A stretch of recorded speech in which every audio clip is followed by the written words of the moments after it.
હું ઝડપથી હાથમાં કળશી પકડીને ફેરવી રહી હતી. તવા પર મૂકેલા પરાઠાને સારી રીતે શેકીને ક્રિસ્પી બનાવી રહી હતી. ચૂલાની આગ એટલી બધી હતી કે હું પરસેવાથી પૂરી ભીંજાઈ ગઈ હતી. સામે જ રેલવે સ્ટેશન હતું. તડકો એટલો તેજ હતો કે બધા પરસેવો લૂછી પરેશાન થઈ ચૂક્યા હતા. ઉપરથી ભીડ પણ બહુ વધારે હતી. ઘણા બધા મુસાફરો હોવાને કારણે ઘોંઘાટ મચી રહ્યો હતો અને અહીં ગ્રાહકોની ભીડ જામેલી હતી. હું પૂરા ધ્યાનથી મારા કામમાં ખોવાયેલી હતી, કારણ કે ગ્રાહકો એટલા વધારે હતા કે ફટાફટ ઓર્ડર તૈયાર કરવો પડતો હતો. ત્યારે જ કાઉન્ટર પર આવીને એક ગ્રાહક ઊભો રહ્યો, જેણે સારો એવો કોટ પેન્ટ પહેરી રાખ્યો હતો.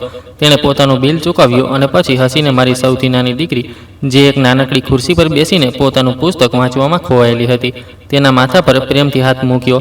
દીકરીએ માથું ઊંચું કરીને ઉપરની તરફ જોયું તો તે માણસે પોતાના ખિસ્સામાંથી 500 રૂપિયાની કડકડતી નોટ કાઢીને મારી દીકરીના હાથમાં પકડાવી દીધી. દીકરીએ ના પાડી, પણ તે માણસ નોટ લેવા માટે છોકરી પર દબાણ કર્યું તો મારી દીકરી મારી તરફ જોવા લાગી. પહેલાં તો મેં ના પાડી, પરંતુ પછી તે માણસે આંખોમાં એવી વિનંતી કરી કે હું પણ ના ન પાડી શકી. કદાચ આ તેનો મારી દીકરી પ્રત્યે નિસ્વાર્થ પ્રેમ હતો અને એટલે જ મેં પણ હા ભરી દીધી. તે નોટ આપીને ત્યાંથી ચાલ્યો ગયો. હું મારી દીકરીના ચહેરા પરની ચમક જોઈ રહી હતી અને દિલમાં ને દિલમાં હું રામકિશન ભૈયાનો આભાર માનવા લાગી, કારણ કે આજે તેમની મદદથી હું મારા દમ પર પોતાનું અને બાળકોનું પેટ ભરી રહી છું, જેમણે મુસીબતની એ ઘડીમાં મને સહારો આપ્યો હતો. તેઓ મારી સાથે કોઈ માલિકની જેમ વ્યવહાર નથી કરતા, પરંતુ બિલકુલ બહેનની જેમ ઇજ્જત આપે છે. સાચું કહું તો આ બધું મને કોઈ ચમત્કારથી ઓછું નથી લાગતું, કારણ કે ઘણીવાર અહીં આવા જ ભણેલા ગણેલા અમીર ગ્રાહકો આવે છે, મારા હાથનું ખાવાનું ખાય છે અને પછી જતી વખતે મારી દીકરીઓને કંઈક ને કંઈક પૈસા આપી જાય છે. હું આ બધું વિચારી જ રહી હતી કે ત્યારે જ રામકિશન ભૈયા કાઉન્ટર પાસે આવ્યા અને પોતાનો ફોન ચાર્જિંગ પર લગાવીને કોઈ કામથી ફરી બહારની તરફ ચાલ્યા ગયા. હું કાઉન્ટર સાફ કરવા લાગી કે ત્યારે જ ભૈયાના ફોનની સ્ક્રીન ચમકી અને એક વોટ્સએપ વિડીયો મેસેજ દેખાવા લાગ્યો. મેં કંઈ પણ વિચાર્યા વગર સ્ક્રીન પર હાથ લગાવ્યો તો તે વિડીયો આપોઆપ ચાલવા લાગ્યો. સ્ક્રીન પર નજર પડતા જ મારા હાથમાંથી કળશી છૂટીને જમીન પર પડી ગઈ અને મારા પગ નીચેથી જમીન સરકી ગઈ. વિડીયોમાં એક બહુ જ આલિશાન અને મોટા ઘરના દરવાજા સામે એક મોડર્ન અને સુંદર છોકરી ઊભી હતી, જે રડી પણ રહી હતી અને કેમેરાની તરફ જોઈને જોશીલા અંદાજમાં બોલી રહી હતી, ભૈયા, અમે જીતી ગયા. આજે મેં પપ્પાને ઇન્સાફ અપાવી દીધો. આજે પપ્પાની આત્માને શાંતિ મળી જશે. હું હેરાનીથી વિડીયો જોઈ રહી હતી. ત્યારે જ કેમેરો બીજી તરફ ફર્યો અને સ્ક્રીન પર તે નજારો દેખાયો, જેણે મારા દિમાગની નસોને મૂંઝવણમાં મૂકી દીધી. કારણ કે બહાર રસ્તા પર મારો તે પતિ, જેણે મને છૂટાછેડા આપી દીધા હતા, અને મારી સાસુ પોતાના બધા સામાન સાથે લાચાર હાલતમાં જમીન પર બેઠા હતા. મારી સાસુ પોતાના બંને હાથથી ચહેરો છુપાવીને જોરથી રડી રહી હતી અને તેમનો દીકરો દિવાકરનો ચહેરો એવો ઉતરેલો હતો જાણે કોઈએ તેની આખી જિંદગીની જમા પૂંજી છીનવી લીધી હોય. આઘાતની હાલતમાં મારી આંખો ખુલ્લી રહી ગઈ, કારણ કે તે સામે ઊભેલી છોકરી બીજું કોઈ નહીં પણ એ જ તાનિયા હતી, જેના કારણે મારા પતિએ મને છૂટાછેડા આપ્યા હતા, જેના કારણે હું આજે મારી દીકરીઓ સાથે દરની ઠોકરો ખાવા મજબૂર થઈ, જેણે મારું વસેલું ઘર ઉજાડી દીધું. તે તાનિયા પણ રામકિશન ભૈયાને ભાઈ કેમ કહીને બોલાવી રહી હતી અને આખરે તે કયા ઇન્સાફની વાત કરી રહી હતી. આ લોકો કોણ હતા અને તેમનો અમારી સાથે શું સંબંધ હતો? આ બધું વિચારીને મારું મગજ શૂન્ય થવા લાગ્યું. હું સ્તબ્ધ થઈને ઊભી રહી ગઈ અને મારી આંખો સામે સ્ટેશનનો નજારો ઝાંખો પડવા લાગ્યો. સમય એકદમથી કેટલાક વર્ષો પાછળની તરફ જતો રહ્યો. મારા મગજમાં મારા ભૂતકાળનું એક પાનું કોઈ ફિલ્મની જેમ પલટવા લાગ્યું. જ્યારે હું મારા ખયાલોમાં ખોવાયેલી એક બેફિકર છોકરી હતી, હું મિડલ ક્લાસ પરિવારમાંથી આવી હતી, જ્યાં ભલે પૈસા ઓછા હતા પણ સુકૂન અને પ્રેમની કોઈ કમી નહોતી. ઘરમાં મારા મા બાપની સાથે ભૈયા ભાભી પણ હતા, જે પોતાની જ દુનિયામાં રહેતા હતા. એક દિવસ મમ્મીએ મને પોતાની પાસે બેસાડીને કહ્યું, સરિતા, અમે તારા માટે એક છોકરો જોયો છે, જે બહુ જ શરીફ અને મહેનતુ છે. મને પૂરો વિશ્વાસ છે કે તે તને બહુ ખુશ રાખશે. મેં શરમાઈને પોતાનું માથું ઝુકાવી લીધું, કારણ કે મને મારા મા બાપની પસંદ પર પૂરો ભરોસો હતો. પછી મારા લગ્ન મોટી સાદગીની સાથે પણ હસી ખુશી થયા. દિવાકર પણ મારી જેમ જ મિડલ ક્લાસ ફેમિલીમાંથી આવતો હતો અને એક પ્રાઇવેટ કંપનીમાં સાધારણ નોકરી કરતો હતો. લગ્નના શરૂઆતના દિવસો કોઈ પણ બીજા નવા યુગલની જેમ બહુ જ સુંદર અને હસી ખુશી સાથે પસાર થઈ રહ્યા હતા. હું મારા નવા ઘર અને મારા સાસુના દિલથી ભળી ગઈ હતી. હું તેમને મારી માતાની જેમ જ માનતી હતી. તેમના વ્યવહાર સાથે પોતાને ઢાળવાની પૂરી કોશિશ કરી રહી હતી અને દિવાકરનો પ્રેમ મને દરેક મુશ્કેલી સહન કરવાની હિંમત આપતો હતો. તે જ્યારે પણ થાકીને ઓફિસથી પાછા આવતા તો મારું સ્મિત જોઈને પોતાનો બધો થાક ભૂલી જતા. અવારનવાર રાત્રે મારી પાસે બેસીને મને પૂછતા કે સરિતા, તું મારી જિંદગીની સૌથી મોટી ખુશી છે. મને ખબર છે કે હજી આમાં હાલત થોડા ઠીક નથી, પણ તું જોજે, હું એક દિવસ તને દુનિયાની દરેક ખુશી આપીશ. હું તેમની આવી વાતો સાંભળીને હસવા લાગતી અને કહેતી કે મને રૂપિયા પૈસાની કોઈ ખાસ ઈચ્છા નથી, બસ તમારો સાથ હંમેશા બની રહે અને મારા માટે આ નાનકડી છત જ કોઈ મોટા બંગલાથી ઓછી નથી. પછી દિવસો આ રીતે સુકૂનમાં પસાર થઈ રહ્યા હતા અને પછી અમારી જિંદગીમાં મારી પહેલી દીકરીનો જન્મ થયો. હું તો ખુશીથી ફૂલી નહોતી સમાતી, પણ માજીએ જ્યારે બાળકીને ખોળામાં લીધી તો તેમના કપાળ પર ચિંતાની રેખાઓ ઉભરી આવી. તેમણે નાક ભ્રમર શીકોડીને મહેણા મારતા અંદાજમાં કહ્યું, આજ સુધી અમારા ખાનદાનમાં ક્યારેક કોઈનું પહેલું બાળક દીકરી નથી થયું. હંમેશા અમારા પરિવારમાં દીકરો જ પેદા થયો છે, પણ આ છોકરી ના જાણે ક્યાંથી આવી ગઈ છે. હવે ભલા આના દહેજનો ખર્ચો કોણ ઉઠાવશે? એક તો એમ પણ અત્યારે જે કમાણી છે એ પણ પૂરી નથી પડતી, ઉપરથી આ એક નવો ખર્ચો આવી ગયો. મને આવી વાતો સાંભળીને બહુ દુઃખ થયું અને હું રડવા લાગી. પણ દિવાકરે આવી હાલતમાં મને એકલી ન છોડી. તેમણે આગળ વધીને પોતાની દીકરીને પ્રેમથી છાતીએ લગાવી અને મારી તરફ હસીને બોલ્યા કે તું મમ્મીની વાતો પર વધારે ધ્યાન ન આપ. મને મારી દીકરીથી બહુ પ્રેમ છે અને આ આપણા માટે ખુશકિસ્મતી લઈને આવી છે. તું જોજે, આ આપણા ઘરની રોનક બનશે. દિવાકરની આ વાતોએ મારા દિલ પર મલમનું કામ કર્યું અને મને લાગ્યું કે જાણે બધું જ ઠીક છે. હજી પણ મારી પાસે બધી ખુશીઓ છે. જો કે ઘરનું વાતાવરણ કંઈ ઠીક નહોતું ચાલી રહ્યું, છતાં હું મારી નાનકડી દુનિયામાં જ ખોવાયેલી રહેતી હતી અને વિચારતી હતી કે જિંદગી હંમેશા આમ જ સુંદર રહેશે. પરંતુ પછી અચાનક મારી ખુશીઓને કોઈની નજર લાગી ગઈ. થોડા સમય પછી એક એક કરીને મારા મા બાપનું અવસાન થઈ ગયું. મારા માટે આ આઘાત બહુ ઊંડો હતો. હું અંદરથી પૂરી રીતે તૂટી ગઈ હતી. પિયરનું એ આંગણું જે ક્યારેક મારા હાસ્યથી ગૂંજતું હતું, હવે મને લાગવા લાગ્યું કે કદાચ મારું હાસ્ય ત્યાં ક્યારેય નહીં ગૂંજે, કારણ કે હવે મા બાપના ગયા પછી ત્યાં માત્ર મારા ભૈયા ભાભી જ રહેતા હતા. ભૈયા માત્ર ભાભીના હિસાબે જ ચાલતા હતા અને ભાભીની પોતાની અલગ જ દુનિયા હતી, જ્યાં મારા દુઃખો માટે કોઈ જગ્યા નહોતી. જ્યારે હું રડતી મા બાપના ઘરે જતી તો મને તે પોતાપણું અને સુકૂન નહોતું મળતું જે મા બાપના હોવાથી મળતું હતું. એક દિવસ હું મારા ભૈયા પાસે બેસીને રડી રહી હતી તો ત્યારે ભાભીએ રસોડામાંથી બૂમ પાડીને કહ્યું કે હવે જે થવાનું હતું એ થઈ ગયું છે. હર વખતનું આ રડવું ધોવું કેમ કરતી રહે છે? અરે આનાથી ક્યારેય કોઈ પાછું નહીં આવે. અમને પણ દુઃખ છે, પણ એનો મતલબ એ તો નથી કે બસ હર વખત શોર મચાવતા રહીએ અને પછી તારું પોતાનું ઘર થઈ ગયું છે ને તો ત્યાં જા અને જઈને તારા બાળક અને તારા પતિને જો. અહીં રોજ રોજ આવીને રડવાથી કંઈ નહીં મળે. તેમની આવી વાતોથી મારા દિલ વધુ વધારે તૂટી ગયું અને મેં ચૂપચાપ મારા આંસુ લૂસ્યા અને પછી ત્યાં જવાનું ઓછું કરી દીધું. આ એકલતા અને દુઃખની ઘડીમાં દિવાકર જ એક એવો માણસ હતો જેણે મને સહારો આપ્યો અને આ ઊંડા દુઃખમાંથી ધીમે ધીમે બહાર કાઢી. મારા માટે મારા પતિ અને મારું ઘર જ હવે બધું બની ચૂક્યું હતું. પરંતુ આ દરમિયાન દિવાકરના વ્યવહારમાં એક વિચિત્ર બદલાવ આવવાનો શરૂ થઈ ગયો. તે રાત દિવસ મહેનત કરતો અને તેની વાતોમાં અવારનવાર એક અજીબ બેચેની અને અપાર દોલત મેળવવાની ઈચ્છા દેખાવા લાગી. એક દિવસ અમે બંને અમારા નાના રૂમમાં બેસીને બાળકીને સુવડાવી રહ્યા હતા તો દિવાકરે ઊંડો શ્વાસ લેતા કહ્યું કે સરિતા, મારાથી આ ગરીબી અને મજૂરીવાળી જિંદગી સહન નથી થતી અને ન તો હું આખી જિંદગી એક મામૂલી નોકર બનીને રહેવા માંગુ છું. મેં હેરાનીથી તેમની તરફ જોવા લાગી તો તે બોલ્યા કે હું મારા બાળકોને એક શાનદાર જિંદગી આપવા માંગુ છું જ્યાં તેમને કોઈ વસ્તુની કમી ન હોય. હું ઈચ્છું છું કે આપણી પાસે જિંદગીની દરેક સુવિધા હોય, મોટો બંગલો, ગાડી અને મહિનાના અંતે આપણે ક્યારેક કોઈ બિલ માટે પરેશાન ન થવું પડે. આ પણ ભલા કોઈ જિંદગી છે કે બસ ગુજરાન ચાલી રહ્યું છે અને માણસ માત્ર પોતાની જરૂરિયાતો પૂરી કરવાના ચક્કરમાં જ વૃદ્ધ થઈ જાય. મેં પ્રેમથી તેમનો હાથ પકડ્યો અને દિલાસો આપતા કહ્યું કે દિવાકર, ભગવાન જેટલું આપી રહ્યા છે આપણે તેમાં તેમનો આભાર માનવો જોઈએ અને ઓછામાં ઓછું આપણી પાસે છત તો છે, 2 સમયની ઇજ્જતની રોટલી મળી રહી છે અને સૌથી મોટી વાત કે આપણે એકબીજાની સાથે છીએ.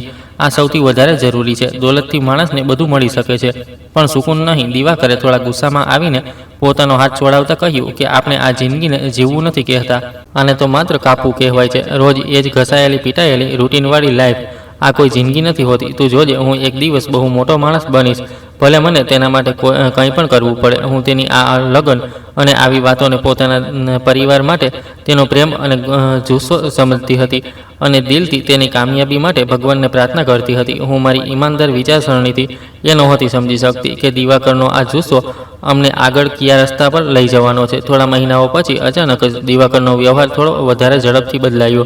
એક સાંજે તે ઘરે આવ્યો તો તેના ચહેરા પર એક અજીબ ચમક અને ખુશી દેખાઈ રહી હતી અને હાથમાં મીઠાઈનો ડબ્બો હતો. તેણે આવતા જ મને ગળે લગાવીને ખુશ ખબર સંભળાવી કે સરિતા, મારી મહેનત રંગ લાવી છે. કંપનીમાં મારા શાનદાર પરફોર્મન્સને કારણે મને બહુ મોટું પ્રમોશન મળી ગયું છે અને સાથે જ મેં મારી ખુદની એક પ્રાઇવેટ બિઝનેસ ડીલ પણ કરી છે જેનાથી આપણી જિંદગી બિલકુલ બદલાઈ જશે. તું બસ જોતી જા, હવે તારા બધા સપના પૂરા થશે અને આપણે આ મહોલ્લામાંથી નીકળીને કોઈ સારા જગ્યાએ શિફ્ટ થઈ જઈશું. મેં તે જ સમયે મીઠાઈનો ડબ્બો લઈને ભગવાનને ભોગ લગાવ્યો અને ખુશીના આંસુઓ સાથે તેમનો ખૂબ આભાર માન્યો કે મારા પતિની રાત દિવસની મહેનત આખરે રંગ લાવી. દિવાકર પાસે હવે પૈસાનો ઢગલો થવા લાગ્યો હતો અને સાચે જ તેણે પોતાના સપનાઓને સચ્ચાઈમાં બદલવાનું શરૂ કરી દીધું હતું. તેણે સૌથી પહેલાં તો તે મહોલ્લાનું નાનું ઘર છોડ્યું અને પછી અમે લોકો શહેરના સૌથી મોંઘા વિસ્તારમાં એક મોટા અને શાનદાર ઘરમાં શિફ્ટ થઈ ગયા. ઘરની બહાર એક ચમકતી મોંઘી ગાડી ઊભી હતી. ઘરનો બધો જૂનો સામાન કાઢીને નવું કિંમતી ફર્નિચર આવી ચૂક્યું હતું. હું હજી સુધી સાધારણ રીતે રહેવાની આદી હતી, પણ આ ઝડપથી બદલાતી લાઇફસ્ટાઇલમાં પોતાને થોડી અજાણી મહેસૂસ કરવા લાગી હતી. ઘરમાં કામકાજ માટે નોકર આવી ગયા હતા અને મને રસોડાના કામોમાંથી ઘણે અંશે આરામ પણ મળી ગયો હતો. મારી સાસુનો વ્યવહાર પણ આ રૂપિયા પૈસા આવ્યા પછી ઘણો બદલાઈ ગયો હતો. તે હવે પોતાના જૂના સગા સંબંધીઓ અને મહોલ્લાની સ્ત્રીઓને બોલાવીને પોતાના દીકરાની કમાણી અને નવા ઘરની તારીફ કરતા થાકતા નહોતા. તેમનો ચાલવાનો અને વાત કરવાનો અંદાજ પણ બદલાઈ ગયો હતો. પણ હું દિવાકરની ખુશીમાં બહુ ખુશ હતી અને હર પળ ભગવાનથી તેમના માટે પ્રાર્થના કરતી હતી. તે અવારનવાર રાત્રે મોડા ઘરે આવતા અને મને કહેતા કે જોયું સરિતા, મેં તને કહ્યું હતું કે હું તને રાણી બનાવીને રાખીશ. આજે જો આપણી પાસે શું નથી. આ બધું મારી રાત દિવસની મહેનતનું જ પરિણામ છે અને હવે હું ક્યારેય પાછળ ફરીને નહીં જોઉં. મેં પણ તેમની હામાં હા મિલાવી અને તેમની કામયાબી માટે પ્રાર્થના કરવા લાગી. પછી મારા ઘરમાં બીજી દીકરીએ જન્મ લીધો. મને લાગ્યું કે હવે હાલાત સારા થઈ ગયા છે તો માજી અને દિવાકર પણ ખુશ થશે. પણ આ વખતે સ્થિતિ બિલકુલ અલગ હતી. જ્યારે મારી સાસુ હોસ્પિટલ આવ્યા તો તેમણે બાળકીની તરફ જોયું પણ નહીં અને રૂખા અંદાજમાં બોલ્યા કે મને તો લાગ્યું હતું કે ઘરમાં એટલા પૈસા આવી ગયા છે તો હવે આ દોલતને સંભાળવાવાળો વારસ આવશે, પણ તે તો ફરીથી એક બીજી છોકરીને આપણા ગળે બાંધી દીધી. હવે શું આખી જિંદગી બસ દીકરીઓ જ પેદા કરતી રહીશ? લાગે છે કે જેમ અમને તો કોઈ ખુશી જોવા મળશે જ નહીં. તેમની આ વાતથી મને બહુ દુઃખ થયું. મેં રડતા રડતા દિવાકરની તરફ જોયું, એ આશામાં કે તે પહેલાંની જેમ મને દિલાસો આપશે અને પોતાની માને સમજાવશે, પણ તે પણ ચૂપ રહ્યા. તેમના ચહેરા પર નારાજગી સ્પષ્ટ દેખાઈ રહી હતી અને તેમણે પણ પોતાની બાળકીને બરાબર જોઈ પણ નહીં. ઘરે પાછા ફરવા પર માજીના મહેણામાં હવે વધારો કડવાશ પડી ગઈ હતી. તે આખો દિવસ ઘરના નોકરો સામે મને ખરી ખોટી સંભળાવતા હતા અને કહેતા કે તું તો બસ દીકરીઓ પેદા કરવાની મશીન બની ગઈ છે. મારો દીકરો એટલી મહેનત કરીને આટલા પૈસા ભેગા કરી રહ્યો છે અને તેને સંભાળવાવાળા વારસના નામ પર તું બસ છોકરીઓ પેદા કરી રહી છે. અરે આટલી બધી પ્રોપર્ટી શું આ છોકરીઓ માટે તૈયાર કરવામાં આવી રહી છે જે કાલે બીજાના ઘરે ચાલી જશે? આ બધું સાંભળીને હું રડવા લાગી, વિચારતી કે આખરે આ દોલતે મારા ઘરનો તે બધો જૂનો સુકૂન કેમ છીનવી લીધો છે. દિવાકર જેમની પાસે પહેલા પૈસા બહુ ઓછા હતા પણ મારા માટે સમય અને પ્રેમ હતો, હવે બિલકુલ બદલાઈ ચૂક્યા હતા. તેમનો આખો સમય બિઝનેસ મીટિંગ્સ, મોટી મોટી પાર્ટીઓ અને ફોન પર જ વીતવા લાગ્યો હતો અને મારા માટે હવે તેમની પાસે સમય નહોતો. હું અવારનવાર એકલી બેસીને વિચારતી કે શું આપણે તે નાના મહોલ્લામાં વધારે ખુશ નહોતા? ત્યાં ઓછામાં ઓછી આવી ખરી ખોટી વાતો તો નહોતી. સમય ઝડપથી આગળ વધ્યો અને પછી હું ત્રીજી વાર ગર્ભવતી થઈ. તે દિવસોમાં મારા દિલમાં હર વખત એક અજીબ ડર બેઠેલો રહેતો હતો. હું રાત્રે ઉઠીને ભગવાનને પ્રાર્થના કરતી કે ભગવાન, આ વખતે દિવાકરને એક દીકરો આપી દો, મારા ઘરનો તે જૂનો સુકૂન પાછો આવી જાય. પણ કદાચ ભગવાનની મરજી કંઈક બીજું જ હતી. જે દિવસે મારી ત્રીજી દીકરીએ દુનિયામાં આંખો ખોલી તો હોસ્પિટલમાં તે રૂમમાં એક અજીબ નીરવતા હતી. નર્સે દબાવીને હસીને કહ્યું કે બધાઈ હો, દીકરી થઈ છે. મારી આંખોમાંથી તો આંસુ વહેવા લાગ્યા. મારી પાસે ઊભેલા માજીનો ચહેરો ગુસ્સાથી લાલ થઈ ગયો. તેમણે નર્સને જતા જ ચીસો પાડીને મારી તરફ જોઈને કહ્યું, હે ભગવાન, આ કેવી મનહૂસ સ્ત્રી મારા દીકરાના પલ્લે પડી ગઈ છે જે એક એક કરીને બસ છોકરીઓ પેદા કરી રહી છે. હું તો સમજી હતી કે આટલા રૂપિયા પૈસા આવ્યા છે તો ઓછામાં ઓછી આ વખતે તો દીકરો પેદા થશે, પણ આણે તો અમારી આશાઓ પર પાણી ફેરવી દીધું છે. દિવાકર તો તે દિવસે હોસ્પિટલ આવ્યા જ નહીં અને જ્યારે હું બીજા દિવસે રજા મળ્યા પછી દીકરીઓ સાથે ઘરે પહોંચી તો આખા ઘરમાં એવી ખામોશી છવાયેલી હતી જેણે મને બહુ ડરાવી દીધી હતી. દિવાકર સોફા પર બેઠા હતા. હું રડતા રડતા તેમની પાસે ગઈ અને દીકરીને તેમની તરફ કરી તો તેમણે નફરતભરી નજર મારા પર નાખી અને પોતાની જગ્યાએથી ઊભા થઈને તીખા અંદાજમાં બોલ્યા, સરિતા, તે તો મારી જિંદગી નરક બનાવીને મૂકી દીધી છે. હું રાત દિવસ મહેનત કરીને આટલી મોટી પ્રોપર્ટી બનાવી રહ્યો છું તો શું આ છોકરીઓની સેવા માટે બનાવી રહ્યો છું? મને મારી આ મહેનતની કમાણી માટે એક દીકરો જોઈએ જે મારું નામ અને મારા બિઝનેસને આગળ લઈને ચાલે, અને તે ફરીથી એક છોકરી પેદા કરીને મારા ગળે બાંધી દીધી. મેં રડતા રડતા બાળકીની માસૂમ સુરત તરફ જોયું અને ડૂસકા વચ્ચે કહ્યું, દિવાકર, ભગવાનથી તો ડરો, આ ભગવાનની જ તો દેન છે.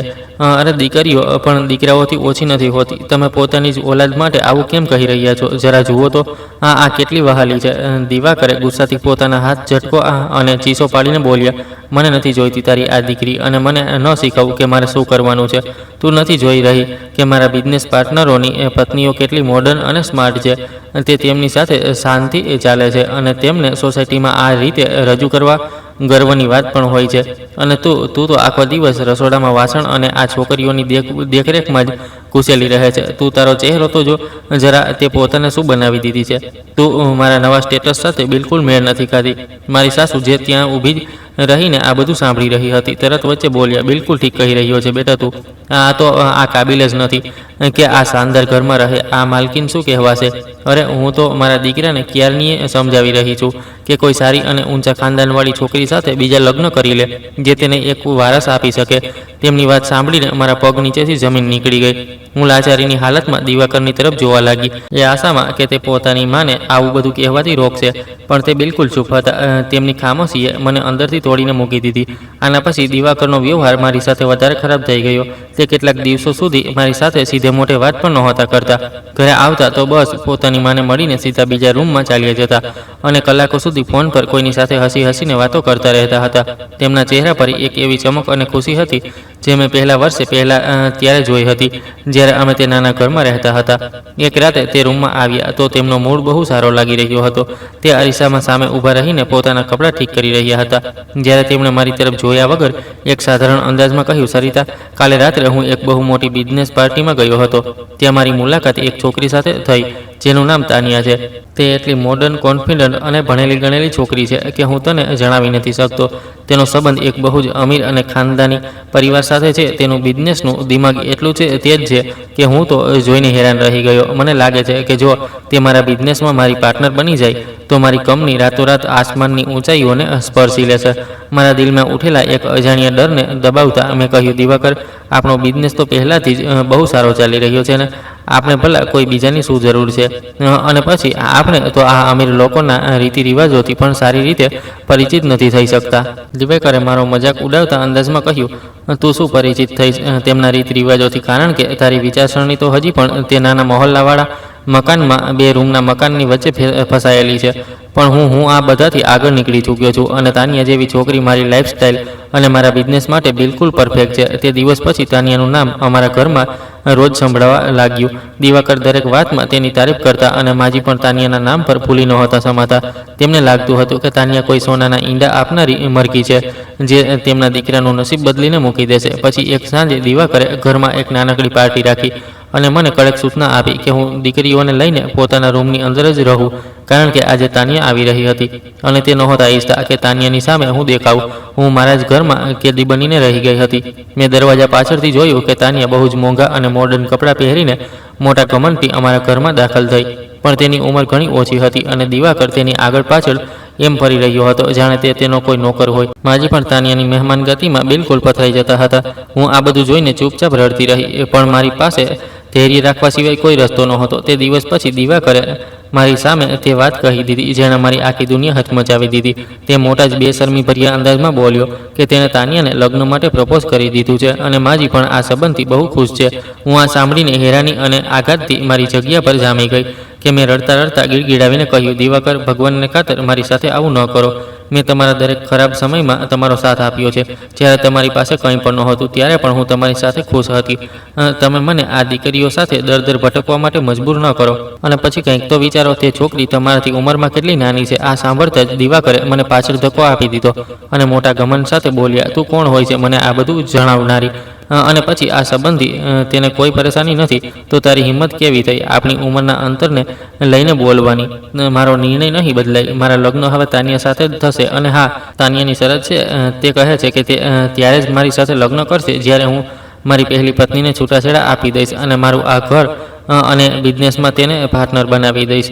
હું આ સાંભળીને સ્તબ્ધ રહી ગઈ. મને તો મારા કાન પર વિશ્વાસ જ નહોતો થઈ રહ્યો. મેં મોટી મોટી આંખોથી જોતા પૂછ્યું, અને તમે આ શરત માની પણ લીધી. તમે તમારી બધી મહેનતની કમાણી તે છોકરીના નામે કરી રહ્યા છો, જેને તમે બસ છેલ્લા કેટલાક મહિનાઓથી જાણો છો. દિવાકરે મોટા ઘમંડથી હસતા કહ્યું, અરે તું તો પાગલ છે સરિતા. તાનિયા એક બહુ અમીર છોકરી છે. તે એક બિઝનેસ માઇન્ડેડ છોકરી છે. તને શું ખબર કે બિઝનેસની સમજ રાખવાવાળાઓનું દિમાગ કેવી રીતે ચાલે છે? તે આ બધું માત્ર મારા પ્રેમને અજમાવવા માટે જ કરી રહી છે. જો હું આ સમયે તેને મારી પાર્ટનર બનાવી પણ લઉં ને તો ભલા ફરક જ શું પડશે? કાલે તો તેની બધી દોલત અને આખો બિઝનેસ મારા નામે જ તો થશે ને. આ તો બિઝનેસનો આજકાલનો એક તરીકો છે, જેને તારા જેવી બેવકૂફ સ્ત્રીઓ નથી સમજી શકતી. હું તો દિવાકરની વિચારસરણી અને તેના લાલચ પર હેરાન હતી. તે દીકરાઓની ચાહત અને વધારે દોલતના લાલચમાં એટલો આંધળો થઈ ચૂક્યો હતો કે તેને તાનિયાની કોઈ પણ સાજિશ નજર નહોતી આવી રહી. તે માત્ર તેની સુંદરતા અને તેના નામે જે દોલત હતી તેના પ્રભાવમાં પૂરી રીતે પાગલ થઈ ચૂક્યો હતો. તે રાત મારી જિંદગીની સૌથી કઠિન અને બેદર્દ રાત હતી. દિવાકરે તાનિયાની શરતો મુજબ પોતાની પ્રોપર્ટી અને આલિશાન ઘર અને બાકીની જે પણ બિઝનેસની પૂંજી હતી તે બધું તેના નામે ટ્રાન્સફર કરી દીધું. તે આ ગેરસમજમાં જીવી રહ્યો હતો કે તે તાનિયાની સામે પોતાનો પ્રભાવ જમાવી રહ્યો છે. આના પછી તાનિયાની બધી દોલત પણ તેના પગલે આવી જશે. હું આખો દિવસ ડરેલા દિલ સાથે મારા રૂમમાં બેસી રહી અને મારી ત્રણેય દીકરીઓ મારી આસપાસ રમી રહી હતી. રાતના સમયે જ્યારે ઘરમાં બિલકુલ નીરવતા રહી હતી તો મારા રૂમનો દરવાજો જોરથી ખુલ્યો અને દિવાકર અંદર આવ્યા. તેમના હાથમાં કેટલાક કાગળો હતા અને ચહેરા પર ન તો કોઈ પસ્તાવો હતો ન દુઃખ, પણ એક અજીબ નિર્દયતા હતી. તેમણે તે કાગળો મારી તરફ વધારતા મોટા જ પથ્થરદિલ અંદાજમાં કહ્યું, આ લે સરિતા, આ તારા છૂટાછેડાના કાગળો છે. મેં તાનિયાની શરત પૂરી કરી ચૂક્યો છું અને હવે હું તેની સાથે એક નવી અને શાનદાર જિંદગી શરૂ કરવા જઈ રહ્યો છું. આપણે કાલે આ ઘરમાં શિફ્ટ થઈ જઈશું. એટલે તું હમણાં આ ઘર સમયે તારી ત્રણેય છોકરીઓને લઈને મારા ઘરમાંથી નીકળી જા. મારી આંખો સામે અંધારું છવાવા લાગ્યું અને હું ધ્રુજતા હાથોથી તે કાગળો પકડીને ઊભી રહી ગઈ. મારી જીભમાંથી એક શબ્દ ન નીકળ્યો. મારી આંખો માત્ર આંસુ વહાવી રહી હતી અને દિવાકરને જોઈ રહી હતી. મેં કહ્યું, તમે આ શું કહી રહ્યા છો? હજી અડધી રાતનો સમય છે. હું નાની નાની દીકરીઓને લઈને ભલા ક્યાં જઈશ? મારા તો મા બાપ પણ હવે આ દુનિયામાં નથી. તમે મને કોના સહારે છોડી રહ્યા છો? દિવાકરે મોટી જ બેદર્દીથી મોં ફેરવતા કહ્યું, આ મારી સમસ્યા નથી કે તું ક્યાં જઈશ અને શું કરીશ. આ ઘર તાનિયાનું છે અને તે નથી ઈચ્છતી કે તું એક ક્ષણ પણ આ છત નીચે રહે. એટલે ચૂપચાપ તારો સામાન ઉઠાવ અને અહીંથી ચાલી જા. મેં કહ્યું, પણ મારા પર નહીં તો ઓછામાં ઓછા પોતાની દીકરીઓ પર તો દયા ખાઓ. આના પર દિવાકરે કહ્યું, મને તારી દીકરીઓથી પણ કોઈ મતલબ નથી, કારણ કે હવે તાનિયાથી મારો વારસ પેદા થશે જે મારી અપાર ધન દોલતને સંભાળશે. ત્યારે જ માજી રૂમમાં આવ્યા અને દિવાકરની વાત સાંભળીને ખુશીથી બોલ્યા, બહુ સારું કર્યું બેટા તે. હું તો ક્યારની આ દિવસની રાહ જોઈ રહી હતી. ઓછામાં ઓછી હવે આની રોજ રોજની ફરિયાદો અને આની આ છોકરીઓથી તો આઝાદી મળશે. હવે મારી અસલી વહુ ઘરમાં આવશે, જે મારા માટે ન માત્ર દોલત લાવશે પણ મારા વંશને આગળ વધારવાવાળો પણ લાવશે. જલ્દી કર, તારો સામાન ઉઠાવીને અહીંથી જા.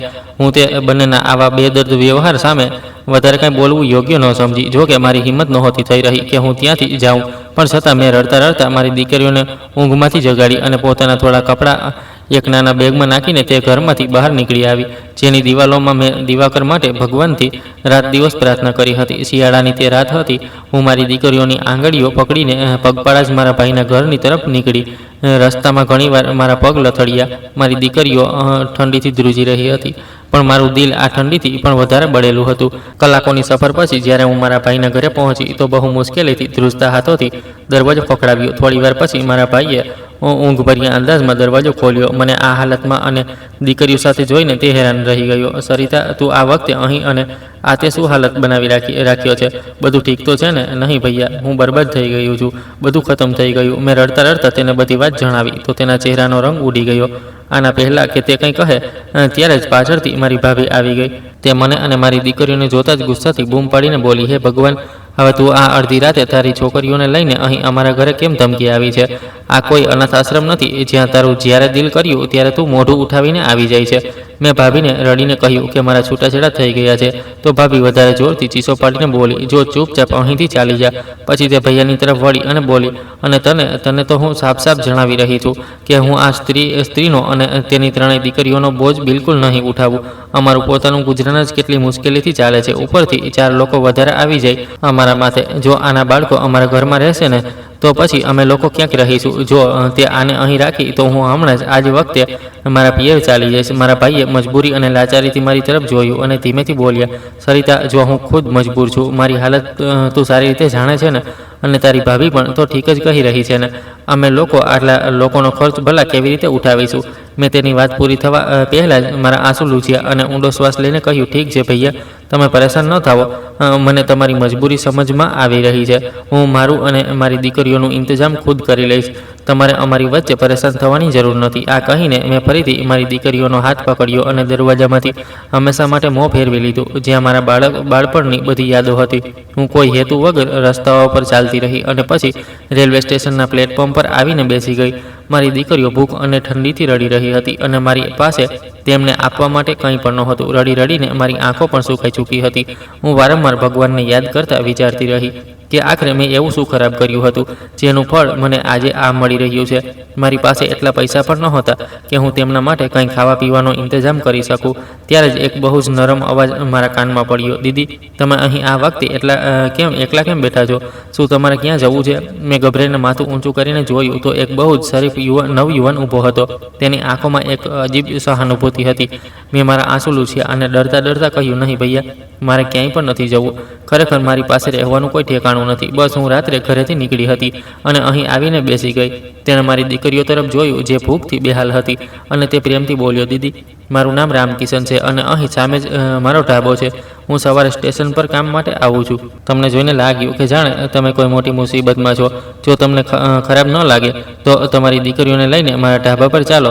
ત્યાં પહેલાં કંઈક ખાઈ પી લો. પહેલાં તો હું થોડી ખચકાઈ કે આખરે એક અજાણ્યા સાથે કેવી રીતે ચાલી જાઉં, પણ મારી દીકરીઓની હાલત જોઈને હું મજબૂરીથી તેની પાછળ ચાલી પડી. તેણે અમને લઈ જઈને અંદર બેસાડ્યા અને ગરમ ગરમ ચા અને પરાઠા લાવીને આપ્યા.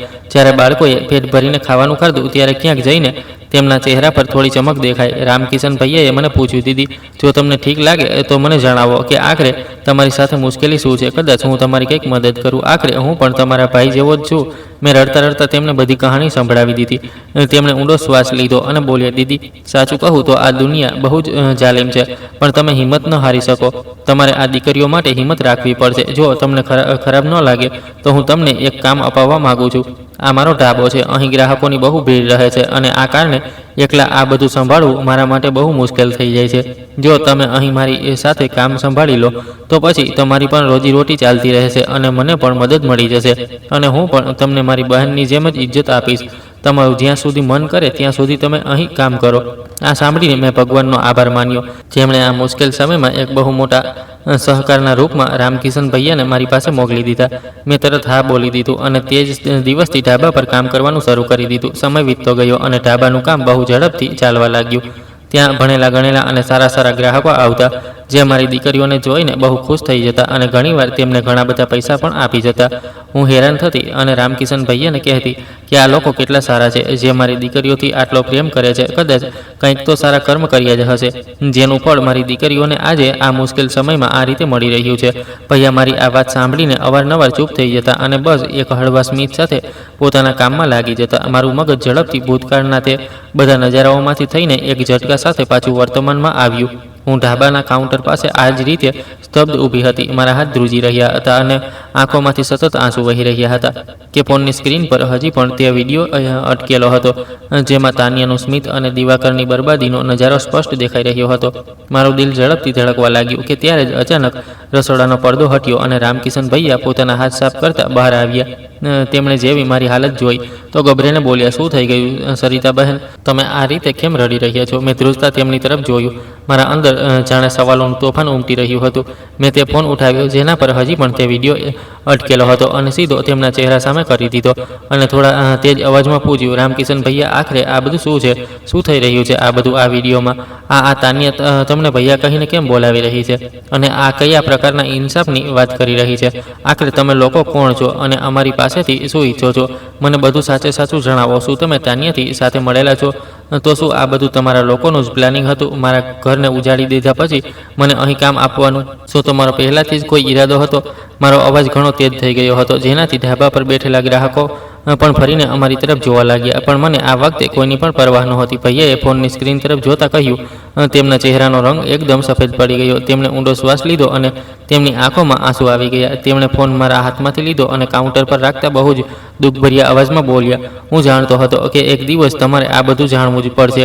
તમે અહીં અંદર ખુરશી પર બેસો અને મારી વાત શાંત દિમાગથી સાંભળો. હું ખુરશી પર બેસી ગઈ, પણ મારા પગ ખરાબ રીતે ધ્રુજી રહ્યા હતા. ભૈયાએ મારી સામેની ખુરશી ખેંચી અને બોલવાનું શરૂ કર્યું. સરિતા બહેન, તમારો પતિ જેણે તમને છૂટાછેડા આપી દીધા, દિવાકર, જેની કામયાબીને તમે તેની મહેનત સમજો છો, જે લોકોની સામે એક મિસાલ બનીને ફરી રહ્યો છે. મેં બહુ મહેનત કરીને બધું બનાવ્યું છે. ખરેખર તેની સચ્ચાઈ તે નથી જે તે બતાવી રહ્યો છે. તે એક બહુ મોટો ધોકાબાજ અને નિર્દય માણસ છે. હું હેરાનીથી આંખો ફાડીને તેમની તરફ જોવા લાગી અને ધ્રુજતા અવાજમાં પૂછ્યું કે આ તમે શું કહી રહ્યા છો? ભૈયા, દિવાકરે મહેનત ન કરી તો પછી આટલી ધન દોલત કેવી રીતે બનાવી લીધી? અને તમારો તેની સાથે શું સંબંધ છે? ભૈયાએ પોતાના આંસુ લૂછ્યા અને બહુ દુઃખભર્યા અંદાજમાં કહ્યું, આ વાત આજથી કેટલાક વર્ષો પહેલાંની છે, જ્યારે દિવાકર એક સાધારણ કર્મચારી હતો. તે જે કંપનીમાં કામ કરતો હતો ત્યાં મારા ઈમાનદાર અને શરીફ પિતાજી પણ સિનિયર મેનેજરની પોસ્ટ પર હતા. મારા પિતાએ આખી જિંદગી ઈમાનદારીની કમાણી ખાધી અને ક્યારેય એક રૂપિયાનું પણ કૌભાંડ ન કર્યું. પણ દિવાકરને અમીર થવાનો બહુ જુસ્સો હતો. તેને રાતોરાત અમીર બનવા માટે કંપનીમાં બહુ મોટા રૂપિયાની હેરાફેરી કરી. તેણે એવી સાતીર ચાલ ચાલી કે પોતાના બધા નકલી કામો અને એકાઉન્ટ્સને મારા પિતાજીના નામથી બનાવી દીધા.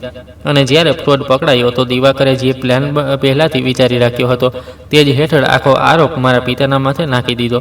કંપનીવાળાઓએ પોલીસને બોલાવી લીધી અને મારા બેગુનાહ પિતાજીને જેલ થઈ ગઈ. આ સાંભળતા જ મારા મોંમાંથી ચીસ નીકળી ગઈ. મને યાદ આવી ગયું કે એકવાર દિવાકર મને કોઈ પ્રમોશન અને બિઝનેસ ડીલ વિશે જણાવી રહ્યા હતા. તો શું તે કોઈ મહેનત નહોતી, પણ એક ફ્રોડ હતો? ભૈયાએ કહ્યું, હા. તેમના દરેક શબ્દમાં વર્ષોનું દર્દ ઝલકી રહ્યું હતું. જ્યારે મારા પપ્પાને જેલ થઈ તો દિવાકર અમારી પાસે એક હમદર્દ બનીને આવ્યો. અમે લોકો તે સમયે ના સમજ હતા અને દિવાકરના ઢોંગને સાચું માની બેઠા. અને તાન્યા, તે વખતે વધારે ના સમજ હતી. તેણે મારી મા સામે રડી રડીને કહ્યું કે તે વકીલનો બધો ખર્ચ ઉઠાવશે અને મારા પિતાને જામીન પર બહાર કઢાવશે. પણ અમને લોકોને તે સમયે સચ્ચાઈ નહોતી ખબર કે આ એ જ માણસ છે જેણે મારા પિતાને ફસાવ્યા છે. એટલે અમે લોકો તેની વાતોમાં આવી ગયા અને તેને પોતાનો શુભચિંતક માની બેઠા. તેણે આગળ વધીને અમને વકીલ કરાવી આપ્યો અને જામીનના કાગળોનું બહાનું બનાવીને મારી અનપઢ માના ધોખાથી કેટલાક પેપર્સ પર અંગૂઠા લગાવી લીધા. ખબર છે તમને, તે જામીનના કાગળો નહોતા, પણ અમારા એકમાત્ર ઘર અને થોડી પારિવારિક જમીનના પેપર હતા. તેણે અમારી બધી જમા પૂંજી પોતાના નામ પર કરાવી લીધી. હું તો આઘાતની હાલતમાં તેમનો ચહેરો જોતી રહી ગઈ. મારું દિમાગ સૂન પડી ચૂક્યું હતું. મેં ફાટેલા અવાજમાં પૂછ્યું, પછી શું થયું ભૈયા? તે રડતા બોલ્યા, જ્યારે મારા પપ્પાને જેલમાં દિવાકરની અસલિયત અને અમારા બધું બરબાદ થઈ જવાનું જાણવા મળ્યું તો તે આ આઘાત સહન ન કરી શક્યા અને જેલની તે અંધારી કોટડીમાં હાર્ટ એટેક આવવાને કારણે તેમનું દેહાંત થઈ ગયું. અને મારી માં, જે પહેલાંથી જ મારા પિતાના દુઃખમાં અડધી મરી ચૂકી હતી, તે પણ આ ભયંકર દુઃખ અને આઘાતને વધારે દિવસ સુધી સહન ન કરી શકી અને બસ થોડા સમય પછી તેમનું પણ દેહાંત થઈ ગયું. દિવાકરનો તે આલિશાન બંગલો અને તે બધી દોલત જેના પર તે આટલો ઘમંડ કરતો હતો, તે તેની મહેનત નહીં પણ અમારા પિતાની જિંદગી અને અમારી માના આંસુઓની કિંમત પર હતા. હું તો આ બધું સાંભળીને સ્તબ્ધ રહી ગઈ અને ખરાબ રીતે ધ્રુજવા લાગી. મને એવું લાગવા લાગ્યું જાણે મારા પગ નીચેથી જમીન સરકી ગઈ. જે પતિ પર હું ગર્વ કરતી હતી, જેના માટે હું દિવસ રાત ભગવાનથી પ્રાર્થના કરતી હતી અને જેની કામયાબી પર મેં ઘણીવાર દાન કર્યું, તે એક ફ્રોડ માણસ નીકળ્યો. તેણે તો એક સારા અને એવા વસેલા પરિવારને બરબાદ કરીને તેના પર પોતાનો મહેલ ઊભો કરી લીધો. હવે મને મારા પર જ ગુસ્સો આવી રહ્યો હતો કે હું કેટલી મોટી આંધળી હતી જે પોતાના પતિની સચ્ચાઈને ઓળખી જ ન શકી. તે દોલત જે તે રોજ ઘરે લાવતો હતો તે કોઈ અનાથ અને બેસહારાનો અધિકાર હતી. મેં બંને હાથોથી પોતાનું માથું પકડી લીધું. મારા આંસુ રોકાવાનું નામ નહોતા લઈ રહ્યા. એ ભગવાન, આ કેવી સચ્ચાઈ છે? દિવાકર આટલો ગીરેલો અને નીચ માણસ હોઈ શકે છે? આ તો હું સપનામાં પણ નહોતી વિચારી શકતી. રામકિશન ભૈયાએ અમારી હાલત જોઈ તો તે જલ્દીથી પાણીનો ગ્લાસ લઈને આવ્યા અને મને આપતા બોલ્યા, બહેન, તમે આ સમયે પોતાને કુસરવાર ન સમજો. આમાં તમારી શું ભૂલ છે? તમે તો ખુદ જ તે માણસના જુલમનો શિકાર થઈ છો. મેં રડતા રડતા પાણી પીધું અને કહ્યું, ભૈયા, હું તો તેની દરેક વાતને સાચી માનતી હતી. મને શું ખબર હતી કે તે રોજ જઈને જે મહેનતની વાતો કરી રહ્યો છે તે મહેનત નહીં પણ કોઈને બરબાદ કરવાની સાજિશ છે. ભૈયાએ મારા માથા પર હાથ ફેરવતા દિલાસો આપ્યો અને બોલ્યા, અમે લોકો આ બધા પછી રાતોરાત રસ્તા પર આવી ગયા હતા, પણ છતાં મેં હિંમત ન હારી અને મહેનત મજૂરી કરીને આ નાનકડો ઢાબો ખોલ્યો. મેં મારી બહેન તાનિયાનું ભણતર પૂરું કરાવ્યું અને તેને આ કાબિલ બનાવી કે તે સમાજમાં માથું ઊંચું કરીને ચાલી શકે. તાનિયાએ પણ કસમ ખાધી હતી કે તે દિવાકરને બરબાદ કરીને રાખશે અને તેને તેના કરિયરની સજા અપાવીને જ રહેશે. સાચું કહું તો તે કોઈ સામાન્ય છોકરી નથી. તેણે પણ પોતાના હેતુને પૂરો કરવા માટે રાત દિવસ એક કરી દીધા. મેં રડતા રડતા પૂછ્યું, તો શું તાનિયાએ દિવાકર સાથે લગ્ન માત્ર બદલો લેવા માટે કર્યા હતા? ભૈયાએ આ વાત પર માથું હલાવતા કહ્યું કે હા બહેન, તાનિયાએ કસમ ખાધી હતી કે તે માણસની દોલત અને તેના લાલચને તેની જ બરબાદીનું કારણ બનાવી દેશે. તેને કોઈ ગેરકાનૂની કામ નથી કર્યું. જે કંઈ કર્યું તે દિવાકરે ખુદ કર્યું. પોતાના પૈસા અને અમીરીના લાલચમાં આંધળો થઈને દિવાકરે ખુદ ખુશી ખુશી તે આખું ઘર અને બધા પૈસા તાનિયાના નામ પર કરી દીધા હતા. તેણે વિચાર્યું કે તાનિયા બહુ અમીર છે અને બિઝનેસ માઇન્ડેડ છે, એટલે તેને નુકસાન નહીં પણ ઉલટો ફાયદો થશે, કારણ કે પછી તો તાનિયાનું બધું દિવાકરનું જ થવાનું છે. પણ તે નહોતો જાણતો કે આ બધું એક જૂઠું દેખાડો હતો, એક ઝાડ હતું. તાનિયાએ જેવી બધા પેપર્સ પાકા કરાવી લીધા અને કાનૂની રીતે બધું તેના નામે થઈ ગયું. તેણે દિવાકર અને તેની લાલચી માને આ જ રીતે ઘરેથી કાઢી મૂક્યા, જેમ કે દિવાકરે તમને અડધી રાતે ધક્કા મારીને કાઢ્યા હતા. આ સાંભળતા જ મારા આંસુ વધારે ઝડપથી પડવા લાગ્યા. પણ સાચું કહું તો એક અજીબ સુકૂન મારા સીનામાં ઉતરી ગયું. મને તે રાત યાદ આવી ગઈ જ્યારે મારી સાસુએ મને ઘરેથી કાઢતા કહ્યું હતું કે હવે મારી અસલી વહુ આવશે, જે મારા માટે અમીરી લઈને આવશે. આજે એ જ વહુએ તેમનો બધો ઘમંડ માટીમાં મેળવી દીધો હતો. ઉપરવાળાનો ઇન્સાફ બહુ ખામોશીથી થાય છે. તેની લાકડી પડે છે તો અવાજ નથી થતો. આ મને આજે મારી આંખોથી જોવા મળી રહ્યું હતું. ભૈયાની આંખોમાં હજી સુધી ભીનાશ હતી. તેમણે કહ્યું, જુઓ સરિતા બહેન, અમારો હેતુ તમારું ઘર ઉજાડવાનો કે તમને તકલીફ આપવાનો બિલકુલ નહોતો. પણ સાચું તો એ જ છે કે દિવાકર તમારા જેવી વફાદાર માણસના કાબિલ નહોતો. જે દિવસે તમે અડધી રાતે ઘરેથી નીકળી ગયા હતા અને સ્ટેશન પર લાવારીસ બેસીને રડી રહ્યા હતા, તો હું તમને આમ જ ભટકતા નહોતો જોઈ શકતો. મેં તે જ સમયે તાનિયાને તમારા વિશે બધું જ જણાવ્યું અને તે ગ્રાહકો જે તમારી દીકરીઓને પૈસા આપીને જતા હતા તે કોઈ સામાન્ય અમીર લોકો નહોતા, પણ તાનિયાની સાથે ભણતા તેના ક્લાસ ફેલો અને મિત્રો હતા, જે રોજ તાનિયાના મોકલેલા પૈસાથી જ અહીં આવતા હતા. તે તેના કહેવા પર જ દીકરીઓને પૈસા આપતા હતા, જેથી તમને કોઈ પણ રીતે તેમના ભણતરને લઈને મુશ્કેલીઓનો સામનો ન કરવો પડે અને તમને એ પણ ન લાગે કે તમે કોઈની આગળ હાથ લાંબો કર્યો છે. તમારી ઇજ્જત પણ બની રહે. તે જાણતી હતી કે તમે કોઈનો એહસાન ક્યારેય નહીં લો, એટલે તેણે આ તરીકો અપનાવ્યો હતો. હું તો હેરાનીના માર્યા સાંભળી જ રહી હતી કે કોઈ અજાણી છોકરી મારા અને મારી દીકરીઓ માટે આટલી સહાનુભૂતિ પણ રાખી શકે છે. શું આ દુનિયામાં આવા પણ લોકો હોય છે? એક મારો પતિ હતો જેને પોતાની ખુદની 3 દીકરીઓ પર જરા પણ દયા ન આવી. ભૈયાએ પછી એક ઝોલામાંથી એક જાડી ફાઇલ કાઢી અને મારી સામે કાઉન્ટર પર રાખતા ગંભીર અંદાજમાં બોલ્યા, આ જુઓ, તાનિયાએ પોતાના પૂરો બદલો લઈ લીધો છે. તેણે પોતાનો હિસ્સો અને તે જૂનું મકાન પાછું મેળવી લીધું છે અને સાથે જ દિવાકરની બધી પ્રોપર્ટી આજે કાનૂની રીતે તેણે તમારી 3 દીકરીઓના નામ પર કરાવી દીધી છે. તે પેપર્સ જે તાનિયાએ દિવાકરથી સાઇન કરાવ્યા હતા તે ખરેખર તમારી દીકરીઓના નામ પર જ જતા હતા. હવે તમારે આખી જિંદગી આ ઢાબા પર ધક્કા ખાવાની અને મહેનત મજૂરી કરવાની પણ કોઈ જરૂર નથી. તમારો અને તમારી દીકરીઓનો છીનવાયેલો અધિકાર તમને મળી ગયો છે. તમે જ્યારે ચાહો તે ઘરમાં પાછા જઈ શકો છો.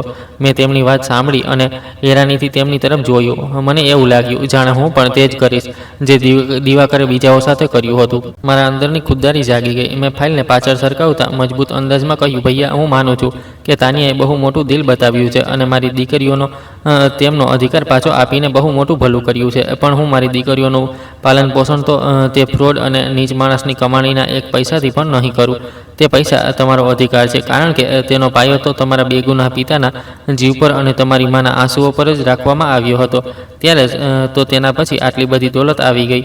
હું મારી દીકરીઓને તે મનહૂસ અને ધોખેબાજ માણસની દોલતના પડછાયાથી દૂર રાખીશ, જે દોલતે મારું સુકૂન છીનવી લીધું. હું તેને મારા બાળકોની નજીક પણ નહીં આવવા દઉં. હું એક માં છું અને હું ખુદ મહેનત કરીશ, રાત દિવસ એક કરી દઈશ, પણ તેમને માત્ર ઈમાનદારીની રોટલી જ ખવડાવીશ. મને આ કાળી કમાણી અને આ સાજિશની ઈંટોથી બનેલો મહેલ નથી જોઈતો. આ બધું તમે અને તાનિયા પોતાની પાસે જ રાખો. આ તમારા બંનેનો અધિકાર છે. ભૈયાએ હેરાનીથી મને જોઈ અને બહુ જોર આપ્યો કે હું આ નિર્ણય ભાવુક થઈને ન લઉં. તેમણે વારંવાર કહ્યું કે તમારી 3 દીકરીઓ છે અને તેમના સારા ભવિષ્ય માટે આ જ ઠીક છે. પણ મેં મારો નિર્ણય ન બદલ્યો. મારી દીકરીઓ માટે મારી મહેનતની સૂકી રોટલી તે બેઈમાન પિતાના પૈસાથી 1000 ગણી સારી હતી. આ બધાના થોડા દિવસો પછી મને ભૈયાથી જાણવા મળ્યું કે દિવાકર અને મારી સાસુ સાથે શું થયું. તેમનો ગમન જે આસમાનને સ્પર્શી રહ્યો હતો તે હવે માટીમાં મળી ગયો હતો. જે મોડર્ન વહુ માટે તેમણે મને અડધી રાતે ઘરેથી કાઢી મૂકી હતી અને જે વારસની આશા પર તેમણે મારી દીકરીઓને ઠુકરાવી દીધી હતી, એ જ વહુએ તેમને એવી ભયંકર શરમ આપી અને તેમની પાસેથી બધું છીનવી લીધું અને તેમને રસ્તા પર લાવીને ઊભા કરી દીધા. અને તે આ દુઃખ સહન ન કરી શક્યા અને મારી સાસુને પેરેલાઇસિસ થઈ ગયો. તે હવે ખાટલા પર પડી છે. તેમની જીભ જે હર વખત મારા માટે ઝેર ઓકતી હતી તે બંધ થઈ ચૂકી છે. અને દિવાકર જે ગઈકાલ સુધી બીજાઓના અધિકાર પર કબજો કરતો હતો અને પોતાના પૈસાના ઘમંડમાં કોઈને માણસ પણ નહોતો સમજતો, આજે તે શહેરની એક ગંદી વસાહતની નાના ખસ્તા હાલ ક્વાર્ટરમાં રહીને મજૂરી કરવા માટે મજબૂર થઈ ગયો છે. તે માણસ જે પોતાની ગાડીનો કાચ ક્યારેક કોઈ ગરીબ માટે નીચે નહોતો કરતો, આજે 2 સમયની રોટલી માટે રસ્તાઓ પર ધક્કા ખાઈ રહ્યો છે. તે આજે પોતાના જ પાથરેલા ઝાડમાં એવો ફસાયો કે હવે તેની પાસે પસ્તાવા સિવાય બીજું કંઈ પણ નથી બચ્યું. કેટલાક વર્ષો આ જ રીતે પોતાની ઝડપથી પસાર થઈ ગયા. આ વર્ષોમાં મેં અને ભૈયાએ મળીને રાત દિવસ મહેનત કરી અને ઢાબા પર ઈમાનદારી અને સાચી લગનથી કામ કર્યું કે ભગવાને પણ અમારી મહેનત જોઈ અને અમને ખૂબ તરક્કી આપી. સમયની સાથે અમારો તે નાનકડો ઢાબો શહેરના એક મોટા અને શાનદાર રેસ્ટોરન્ટમાં બદલાઈ ગયો. હવે મારે ખુદ ચૂલા પાસે ઊભા રહીને ગરમીમાં પરસેવો નથી વહાવવો પડતો, પણ અમારા અહીં ઘણા બધા કર્મચારી કામ કરે છે. મારી દીકરીઓ પણ હવે મોટી થઈ રહી છે અને શહેરની સૌથી સારી સ્કૂલ અને કોલેજમાં પોતાનો અભ્યાસ પૂરો કરી રહી છે. હું તે લાચાર અને રડતી બેબસ સરિતા નથી જેને કોઈ પણ ધક્કો મારીને કાઢી શકે, પણ હવે હું મારા પગ પર ઊભેલી આત્મવિશ્વાસથી ભરેલી સરિતા બની ચૂકી છું. રામકિશન ભૈયા આજે પણ મને પોતાની મોટી બહેનની જેમ જ ઇજ્જત આપે છે અને અમે એક પરિવારની જેમ જ રહીએ છીએ. મને તો ક્યારેક હેરાની થાય છે કે મારો પોતાનો સગો ભાઈ હતો જેણે મને અને મારી દીકરીઓને એક રાત માટે પણ સહારો ન આપ્યો, અને એ જ રામકિશન ભૈયા હતા જેમણે માત્ર મોઢાથી બોલાયેલા સંબંધને સારી રીતે નિભાવ્યો. ભૈયાએ મને બહુ કહ્યું કે હું તેમના ઘરે ચાલીને રહું, પણ હવે જ્યારે મારી પાસે એટલા પૈસા થઈ ગયા હતા કે હું પોતાનું ખુદનું ઘર લઈ શકતી હતી, એટલે હું તેમના ઘરની પાસે જ એક બહુ જ શાનદાર ઘરમાં રહું છું જ્યાં દરેક પ્રકારની સુખ સુવિધાઓ છે. મારી દીકરીનું રિઝલ્ટ આવ્યું તો પ્રસાદ ચડાવવા માટે એક દિવસ અમે બધા અમારી ગાડીમાં બેસીને મંદિર ગયા. જેવી હું મારી દીકરીઓ સાથે ગાડીમાંથી બહાર નીકળી તો અચાનક મારા ભૈયા અને ભાભી દોડીને મારા પાસે આવી ગયા. ભાભી કહેવા લાગી, સરિતા, તું આટલી મોટી ગાડીમાંથી ઉતરી છે, શું આ ગાડી તારી છે? મારી દીકરીઓ તો સમજી જ નહોતી રહી કે આ લોકો કોણ છે, કારણ કે તે જ્યારે તેમને મળી હતી તો બહુ નાની હતી. મેં હામાં માથું હલાવ્યું, પણ હું તે લોકો સાથે કોઈ વાત કરવા નહોતી ઈચ્છતી. પણ ભૈયા ભાભીએ મારો રસ્તો રોકી લીધો.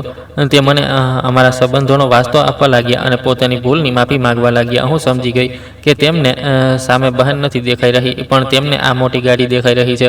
પણ હવે હું કોઈ પણ લાલચી માણસનો પડછાયો મારા જીવનમાં પડવા નહોતી દેતી, અને એટલે જ મેં તેમને તે રાત યાદ અપાવી જ્યારે તેમણે મારા મોઢા પર દરવાજો બંધ કરી દીધો હતો અને તેમને કહ્યું હતું કે તમારી બહેન તે જ દિવસે મરી ગઈ હતી, એટલે હવે તમે ચૂપચાપ અહીંથી ચાલ્યા જાઓ. ભૈયાએ પછી રડતા ડ્રામા કરવાની કોશિશ કરી કે તે આ વખતે બહુ પરેશાન છે અને હું તેમની કંઈક આર્થિક મદદ કરી દઉં, પણ મેં તેમને પૂરી રીતે નજરઅંદાજ કરી દીધા, કારણ કે હું મારી દીકરીની ખુશી વહેંચવા આવી હતી અને એટલે હું કોઈ પણ પ્રકારની મૂંઝવણમાં પડવા નહોતી ઈચ્છતી. મેં મારી દીકરીઓનો હાથ પકડ્યો અને સીધી મંદિરની અંદર ચાલી ગઈ. પ્રસાદ વહેંચ્યા પછી અમે ગરીબોમાં કંઈ ખાવા પીવાની વસ્તુઓ વહેંચી. ત્યાં સુધી ભૈયા ભાભીએ જ આશામાં ઊભા હતા કે કદાચ આ બધા પછી અમે તેમને મળીશું, પણ હું સીધી જઈને ગાડીમાં બેસી ગઈ અને ડ્રાઈવરને ચાલવા માટે કહી દીધું અને તે લોકો પાછળ જોતા રહી ગયા. આ વાતના થોડા જ દિવસો પછી એક દિવસ જ્યારે હું મારા રેસ્ટોરન્ટમાં હિસાબ કિતાબ જોઈ રહી હતી અને મારી દીકરીઓ પણ ત્યાં આવી હતી, ત્યારે કદાચ દરવાજા બહાર એક બહુ જ ખરાબ હાલતમાં કોઈ વૃદ્ધ માણસ આવ્યો.